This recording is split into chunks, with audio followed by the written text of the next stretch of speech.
السلام علیکم ورحمۃ اللہ. ربی یسر ولا تعسر وتمم بالخیر. ڈیئر اسٹوڈنٹس، امید ہے آپ خیریت سے ہوں گے. ہمارا سول لا میں جو لیکچرز کا سلسلہ شروع ہوا ہے، ہمارا آج کا لیکچر بھی ہمارے پریویس لیکچر کی کنٹینویشن ہے.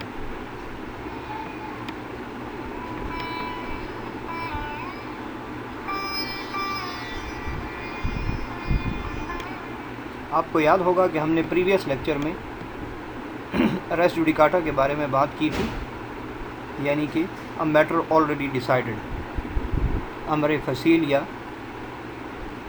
امر منفصلہ، ایک ایسا میٹر جو کہ پہلے سے ڈیسائیڈ ہو چکا ہوا ہو. تو ایک لیکچر ہمارا اس کی انٹروڈکشن کے حوالے سے آیا تھا، دوسرا لیکچر بھی مزید انٹروڈکشن کے حوالے سے آیا تھا، جس میں ہم نے کچھ فردر ڈیٹیلز بھی شیئر کی تھی. تو میں امید کرتا ہوں کہ ریس جوڈیکاٹا کی جو بیسز ہیں اور جو کانسیپٹ ہے وہ آپ کے ذہن میں اچھی طرح سے بن چکا ہوگا. آج ہم ریس جوڈیکاٹا کی ایکسپلینیشنز یعنی اس کی تشریحات کی طرف چلتے ہیں. تو ہم ایک ایک ایکسپلینیشن کو دیکھیں گے اور پھر اس کے اوپر گفتگو کریں گے. چلیے، ریس جوڈیکاٹا کی ایکسپلینیشنز آپ کو اپنی اسکرینز پر نظر آ رہی ہیں، آپ آلریڈی ان کو پڑھ چکے ہوں گے. فردر ہم ایک ایک ایکسپلینیشن کو دیکھتے ہیں اور اس پہ گفتگو کرتے ہیں.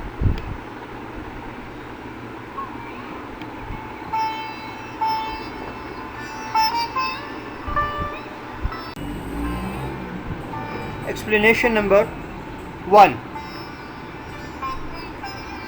The expression former suit shall denote a suit which has been decided prior to the suit in question, whether or not it was instituted prior thereto. مقدمہ سابق سے ایسا مقدمہ مراد ہے جو اس دوسرے مقدمے سے پہلے طے پا چکا ہو، عام اس سے کہ دائر اس سے پیشتر ہوا یا نہ ہوا. ایک ٹیکنیکل ایشو کی طرف توجہ دلا رہی ہے ایکسپلینیشن نمبر 1. پہلے ریس جوڈیکاٹا کے فارمولے کو ذہن میں رکھیے کہ جہاں پر ایک مقدمہ آلریڈی ڈیسائیڈڈ ہوگا، اسی طرح کا دوسرا مقدمہ اس طرح کی دوسری عدالت میں نہیں ہو سکتا یا اسی عدالت میں دوبارہ نہیں کھولا جا سکتا. اب یہاں پر یہ سمجھانے کی کوشش کی جا رہی ہے کہ پارٹیز میں سے کوئی ایک party same cause of action پہ سیم جورسڈکشن میں وہی کیس دوبارہ ری اوپن کروانا چاہتی ہے اور کہتی ہے کہ جناب والا یہ مقدمہ تو ٹھیک ہے کہ اس سے جو سوٹ میں آج لے کے آیا ہوں پہلے طے ہو چکا ہے، لیکن یہاں پر پارٹی یہ کہہ رہی ہے کہ اس کو دائر، اس کو انسٹیٹیوٹ، اس کو جمع یعنی اس مقدمے کو جمع ہم نے پہلے کروایا تھا یا بعد میں کروایا تھا. تو یہاں پر لا ٹوٹلی اس بات کی نیگیشن کر رہا ہے کہ اگر سوٹ آلریڈی ڈیسائیڈڈ ہے تو پھر وہ پہلے دائر ہوا تھا، پہلے انسٹیٹیوٹ ہوا تھا جو آج کا موجودہ مقدمہ ہے، یا بعد میں انسٹیٹیوٹ ہوا تھا، اس سے کوئی فرق نہیں پڑتا. کیونکہ یہاں پر لکھا ہوا ہے دا ایکسپریشن فارمر سوٹ، سابقہ مقدمہ جس میں کہ مسئلہ طے ہو چکا ہے، shall denote a suit which has been already decided, یہ اس مقدمے کی طرف اشارہ ہے فارمر سوٹ جس میں کہ میٹر ڈیسائیڈ ہو چکا ہے. اب یہاں پر یہ معمہ پیدا کرنا کہ prior to the suit in question whether or not it was instituted prior thereto, کہ آج یہ سوٹ ان کوسچن کا مطلب یہ ہے کہ آج جو مقدمہ لے کے آئی ہیں پارٹیز، جو پہلے ڈیسائیڈ ہوا ہے. کیونکہ عدالتوں میں سول لیٹیگیشن میں بعض اوقات کافی لمبا ٹائم بھی لگ جاتا ہے، کورٹس کی پینڈنسیز بھی ہوتی ہیں اور دوسرے مسائل بھی ہوتے ہیں. تو ان مسائل کو مد نظر رکھتے ہوئے اگر کوئی مقدمہ پہلے سے دائر کیا گیا تھا یا نہیں دائر کیا گیا تھا، اور آج جو مقدمہ دائر کیا جانے والا ہے یا آج جو مقدمے میں ایشو اٹھایا جا رہا ہے وہ پہلے مقدمے میں آلریڈی ڈیسائیڈ ہو چکا ہے، تو پھر یہ بات نہیں کہی جا سکتی کہ جناب یہ دائر پہلے ہوا تھا یا بعد میں ہوا تھا. اگر میٹر ڈیسائیڈڈ ہے تو وہ کافی ہے.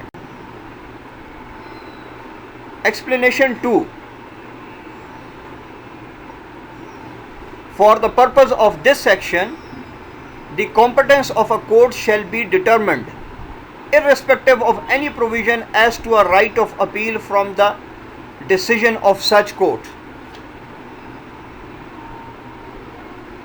دفعہ حاضہ کی اغراض کے لیے یہ امر کہ آیا فلاں عدالت فلاں مقدمے کی تجویز کی مجاز ہے،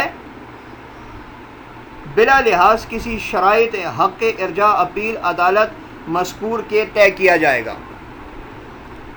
for the purpose of this section, res judicata کو بتایا جا رہا ہے. ریس جوڈیکاٹا کو یہاں پر ہائی لائٹ کیا جا رہا ہے کہ ریس جوڈیکاٹا کے حوالے سے دی کمپٹنس آف دی کورٹ، عدالت کا با اختیار ہونا، شیل بی ڈٹرمنڈ، اس کو با اختیار سمجھا جائے گا، عدالت کو با اختیار سمجھا جائے گا، irrespective آف، اس حقیقت کو چھوڑتے ہوئے، یہاں پر یہ حقیقت مد نظر نہیں ہے، any provision as to a right of appeal from the decision of such court، کہ اس عدالت سے کے فیصلے کے خلاف حق اپیل ہے یا نہیں، یا حق اپیل کے بارے میں کیا قوانین ہیں، اس معاملے کو یہاں پر نہیں دیکھا جائے گا.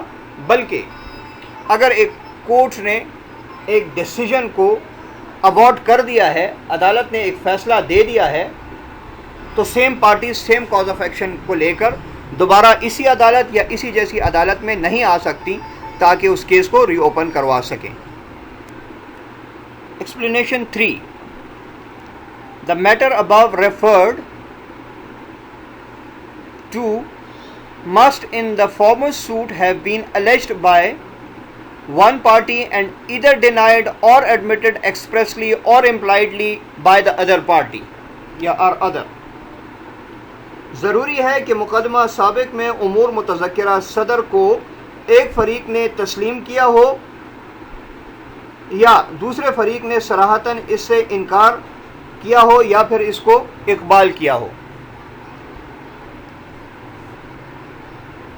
جو اس سے پہلے آلریڈی ڈیسائیڈڈ مقدمہ ہے، اس کی صورت میں ریس جوڈیکاٹا کا اطلاق تب ہی ہوگا کہ وہ مقدمہ پہلے عدالتوں میں چلا ہو اور اس مقدمے میں ایک پارٹی نے جو بھی الیج کیا ہو، ایک پارٹی نے جو بھی الزام لگایا ہو، ایک پارٹی نے جو بھی دعویٰ کیا ہو، اس سے دوسری پارٹی نے یا تو اقبال کر لیا ہو، یا تو اس کو ایڈمٹ کر لیا ہو، مان لیا ہو، منظور کر لیا ہو، یا پھر انکار کر دیا ہو، ایکسپریسلی اور امپلائڈلی. یہ ایکسپریس اور امپلائڈ ویسے تو لیگل ٹرمز ہیں، انشاءاللہ اس کے اوپر کسی اور ڈیٹیل سے بات بھی ہوگی، لیکن یہاں پر آپ کو سمجھانے کے لیے بتاتا چلوں کہ ایکسپریسلی سے مراد showing either by words spoken or written, اور امپلائڈ سے مراد the action which has been made by conduct, اپنے رویے سے بتانا. تو باقی ڈیٹیل انشاءاللہ اس کے اوپر پھر کبھی دوبارہ بنائیں گے.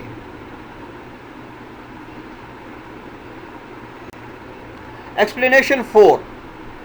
Any matter which might and ought to have been made ground of defense or attack in such former suit shall be deemed to have been a matter directly and substantially in issue in such suit. ہر امر جو اس مقدمہ سابق میں جواب یا دعویٰ کی بنا ضروری قرار دیا جا سکتا تھا اور قرار دیا جانا چاہیے تھا، سمجھا جائے گا کہ وہ مقدمہ میں ایک امر صریحاً اور دراصل تنقیح طلب تھا. ایکسپلینیشن 4 کافی ٹیکنیکل ہے اور اس کو دوسرے لفظوں میں کنسٹرکٹیو ریس جوڈیکاٹا بھی کہتے ہیں. تو انشاءاللہ یہ کنسٹرکٹیو ریس جوڈیکاٹا پہ ہم ایک نیکسٹ لیکچر بنائیں گے، نیکسٹ ویڈیو بنائیں گے اور ڈیٹیل سے بات کریں گے. تو اس میں یہ ایکسپلینیشن 4 بھی ہوگی، شاید کچھ دوسری ریلیونٹ پروویژنز بھی ہوں. تو ایکسپلینیشن 4 کو اس وقت ہم اسکپ کر رہے ہیں. Explanation 5. Any relief claimed in the plaint which is not expressly granted by the decree shall, for the purposes of this section, be deemed to have been refused. کوئی دادرسی جو دعویٰ عرضی دعوے میں کی گئی ہو اور اگر وہ ڈکری میں صراحتاً منظور نہ کی گئی ہو، وہ اس دفعہ کی اغراض کے لیے نامنظور تصور کی جائے گی یا ہوگی. پلینٹ کہتے ہیں دعوے کو، عرضی دعوے کو. تو جب کوئی فریق دعویٰ کرتا ہے تو اس میں ایک یا ایک سے زیادہ ریلیف عدالت حضور سے کلیم کر سکتا ہے کہ مجھے یہ مخالف فریق سے یہ ریلیف دلوائے جائیں. اب اس میں اگر ایک ہی ریلیف تھا اور عدالت نے نہیں دیا، یا ایک سے زائد ریلیف تھے، کچھ دے دیے کچھ نہیں دیے، تو یہ ایکسپلینیشن 5 ان ریلیف کے حوالے سے بات کر رہا ہے جو کہ ایک مقدمے میں نہیں دیے گئے. انسٹیٹیوشن آف سوٹ ہوئی پلینٹ سے اور اس کی اینڈ ہوئی آن ڈکری پر.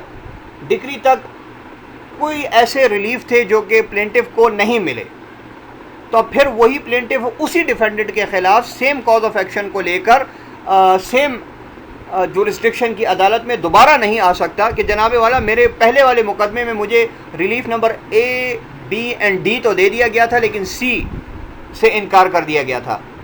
تو عدالت یہ کہے گی کہ وہ جو پہلا آپ کا ڈکری تھی وہ فل فلیش تھی، فائنل تھی، اور اب آپ کو اگر ریلیف نمبر سی نہیں دیا گیا تو یہاں پر آپ اس کو ریس جوڈیکاٹا کے تحت ری اوپن نہیں کروا سکتے. ایکسپلینیشن 6.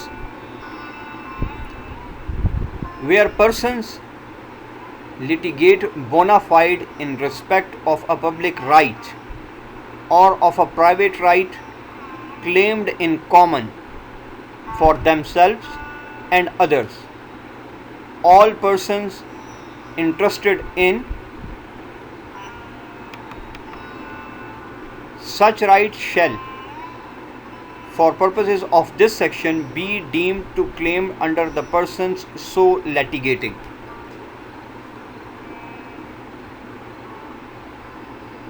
Explanation 6.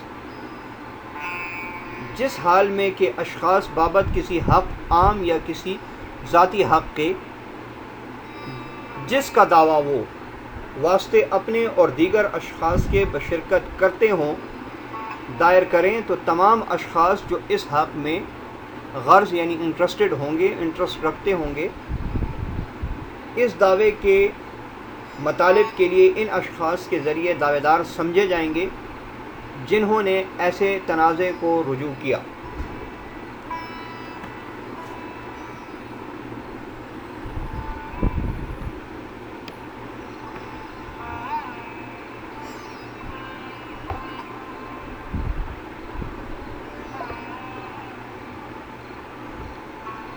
اب ایک ایسا سوٹ ہے جو کہ نیک نیتی سے کیا جا رہا ہے، بونافائڈلی نیک نیتی سے کیا جا رہا ہے، مطلب اس میں کوئی میلافائڈ انٹینشن نہیں ہے، اس میں کوئی بری نیت شامل نہیں ہے، اور یہ کسی سرکاری یا ذاتی غرض سے ہو سکتا ہے، کسی گورنمنٹ ریزن سے بھی ہو سکتا ہے اور پرائیویٹ ریزن سے بھی ہو سکتا ہے، اور اس میں اپنا کوئی رائٹ کلیم کیا گیا ہو. تو وہاں پر جتنے بھی لیٹیگنٹس ہوں گے ان کو ان سب کے بہاف پر لیٹیگنٹ سمجھا جائے گا جو کہ وہ مقدمہ سے مستفید ہوں گے یا متاثر ہوں گے. یہ میں آپ کو ایک مثال سے سمجھانے کی کوشش کرتا ہوں کہ جہاں پر ایک گروپ آف پیپل کا رائٹ وائلیٹ ہوا ہو، انفرنج ہوا ہو، مثال کے طور پر 10 لوگ یا 100 لوگ وہ متاثر ہوئے ہوں، اور ان 100 لوگوں کی بہاف پر 10 لوگ یا 10 لوگوں کا رائٹ وائلیٹ ہوا ہے، تو 10 کی بہاف پر 2 لوگ کورٹ آف کمپیٹنٹ جورسڈکشن جاتے ہیں اور ایک مقدمے کی کارروائی میں حصہ لیتے ہیں. All persons interested in such right shall, for the purposes of this section, be deemed to claim under the person so litigating. اب یہ جو 2 لوگ 10 کے بہاف پر آئے، ان کے حق میں عدالت کوئی فیصلہ کر دیتی ہے، وہ ان کے حق میں فیصلہ آتا ہے یا ان کے خلاف آتا ہے، وہ فیصلہ ان تمام گروپ آف پیپل کے حوالے سے سمجھا جائے گا جن کے بہاف پر یہ لٹیگیٹ کر رہے تھے. اب آپ پہ ایک کوشچن یہاں پر یہ آ سکتا ہے کہ یہ تو ہمیں یہ سکھا رہا ہے یہ ایکسپلینیشن کہ جہاں پر گروپ آف پیپل ہو ان کے بہاف پر ایک دو لوگ لٹیگیشن کر لیں تو وہ لٹیگیشن سب کے بہاف پر سمجھی جائے گی. تو آیا اس کا ریس جوڈیکاٹا سے کیا تعلق ہے؟ اس کا ریس جوڈیکاٹا سے یہ تعلق ہے کہ دو لوگوں نے 10 لوگوں کے بہاف پر لٹیگیشن کی. لٹیگیشن سوٹ جو تھا وہ پلینٹ سے لے کے ڈکری تک چلا، اینڈ ہو گیا. کورٹ نے اپنی فائنڈنگز دے دی اور وہ فائنڈنگز اس گروپ آف پیپل کے اگینسٹ آ گئیں. تو یہاں پر ریس جوڈیکاٹا ان گروپ آف پیپل پہ بھی اپلیکیبل ہے. ایسا نہیں ہو سکتا تھا کہ ان دو کے علاوہ جو 3 سے لے کے 10 تک لوگ تھے ان میں سے کوئی آ جائیں کہ جناب وہ تو ان دو نے مقدمہ کیا تھا، ہم نے تو نہیں کیا تھا.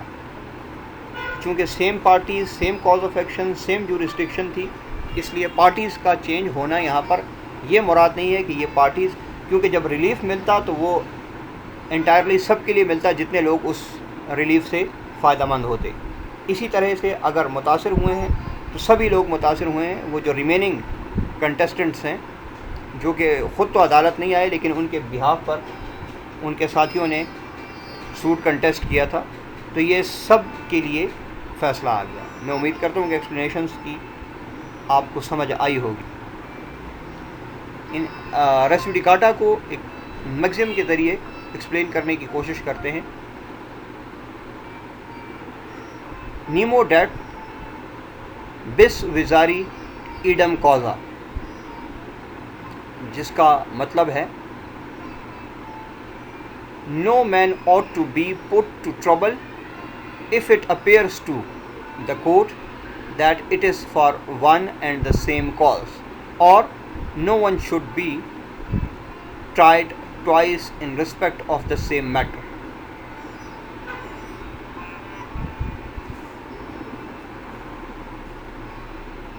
کہ کسی بھی شخص کو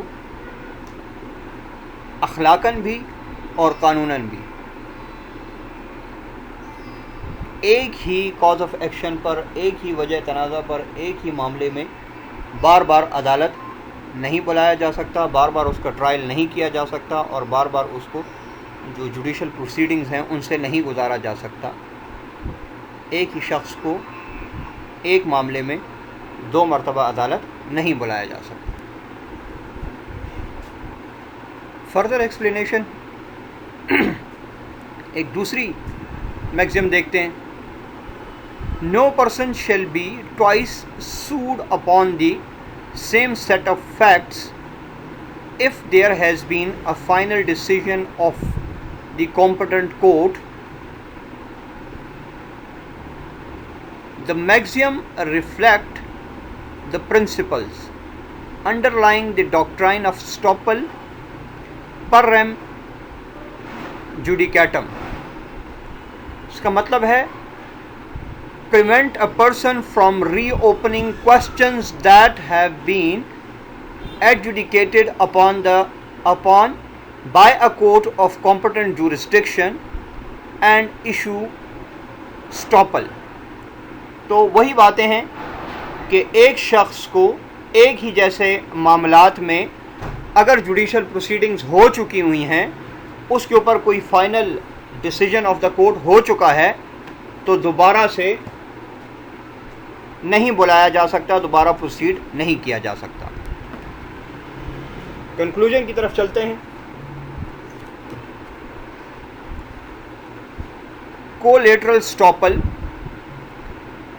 یا issue preclusion. This is a defense which bars a party from litigating a specific issue that has been decided in a prior separate action by a court of competent jurisdiction. اس سے پہلے پرائر ایک separate action ہو چکا ہے، ایک علیحدہ مقدمہ ہو چکا ہے، اس میں پوری کی پوری جوڈیشل پروسیڈنگز ہو چکی ہیں، اس کے اوپر عدالت، معزز عدالت نے اپنا اظہار رائے کر دیا ہے اور معزز عدالت نے ایک فیصلہ دے دیا ہے. تو اس فیصلے کے بعد جب same parties same cause of action per same competent court میں دوبارہ اسی ایشو کو ری اوپن کروانا چاہیں گی تو وہ ایشو ری اوپن نہیں ہوگا.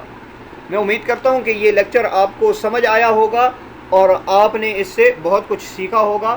انشاءاللہ اسی ریس جوڈیکاٹا کے تسلسل میں ایک نیکسٹ لیکچر، چوتھا لیکچر بھی آئے گا، جس میں کہ ہم اسپیسیفکلی جو ایکسپلینیشن نمبر 4 یا کنسٹرکٹیو ریس جوڈیکاٹا ہے اس پہ بات کریں گے، اور اس میں ہم پھر دیکھیں گے کہ جو ایکچوئل ریس جوڈیکاٹا ہے اور جو کنسٹرکٹیو ریس جوڈیکاٹا ہے ان دونوں کے درمیان میں کیا فرق ہے. تو اگر آپ کو ویڈیو اچھی لگی اور آپ کو اس بلاگ کی سمجھ آئی، اس نے آپ کے کانسیپٹس کو کلیئر کیا، تو اس کو لائک اور شیئر ضرور کیجیے گا. ساتھ ہی ساتھ اگر آپ چینل پر نئے ہیں تو چینل کو سبسکرائب ضرور کر لیں اور بیل نوٹیفیکیشن کو پریس کریں تاکہ اگلی آنے والی ویڈیوز سے آپ مستفید ہوتے رہیں. تب تک نیکسٹ لیکچر میں انشاءاللہ پھر ملاقات ہوگی. تب تک کے لیے اپنا خیال رکھیے گا. والسلام.